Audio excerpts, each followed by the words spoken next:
si kenne keessaan qabu jedhee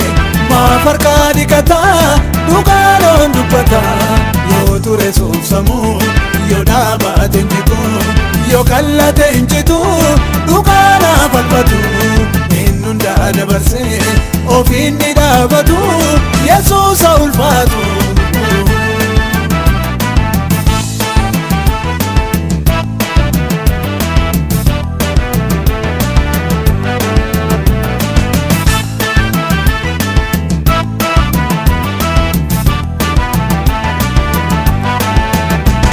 Seetana wajjini waadaa galte Yihuudaa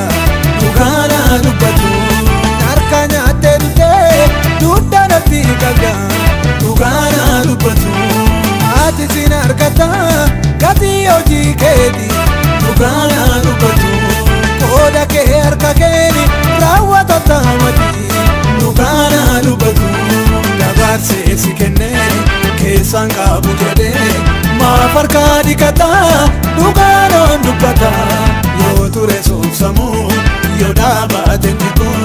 yoo kallate injitu dhugaadhaa falfatu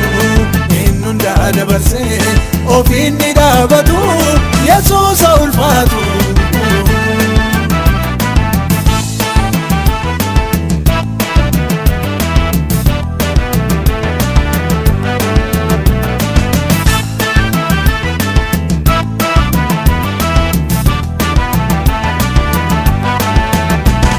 Baay'een darbaniiru gootonni amantii dhugaadhaa dubbatu reebicha fidamuuni obsaan danda'uutti dhugaadhaa dubbatu imaana safuudhaani bakkaan ga'uuf jecha dhugaadhaa dubbatu Yesuusiif jedhanii kan baatanii ba'icha dhugaadhaa dubbatu dabarsee si kenne keessaan qabu jedhee maaf harkaa dhiqataa dhugaadhaan dubbata yoo ture soofsamuu yoo dhaabate injitu yoo kallate injitu dhugaadhaa falfatu inni hundaa dabarsee ofiin ni dhaabatu Yesuusa ulfaatu.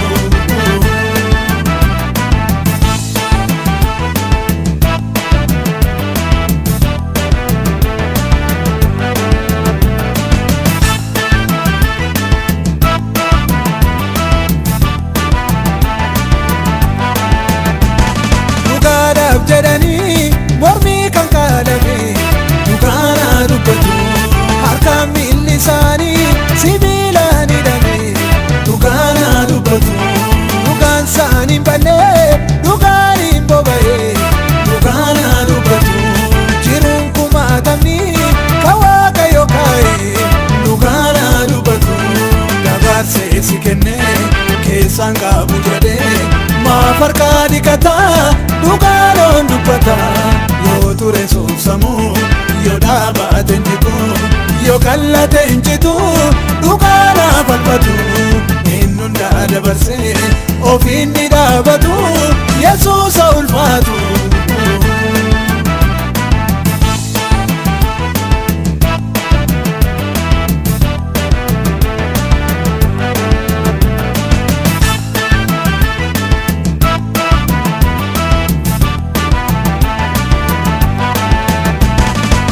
Isaanii suni arrabaan dhadhiidha dhugaadhaa dubbatu amana fakkaatu lafeedhaan dhagaadha dhugaadhaa dubbatu dura bu'aa ta'uu seera waan hundumaa dhugaadhaa dubbatu eenyuun goyyomsure Waaqayyo moonama dhugaadhaa dubbatu dabarsee si kenne keessaan qabu jedhee maaf harkaa dhiqataa dhugaadhaan dubbata yoo ture soofsamuu yoo dhaabate injitu yoo kallate injitu dhugaadhaa falfatu inni hundaa dabarsee ofiin ni dhaabatu Yesuusa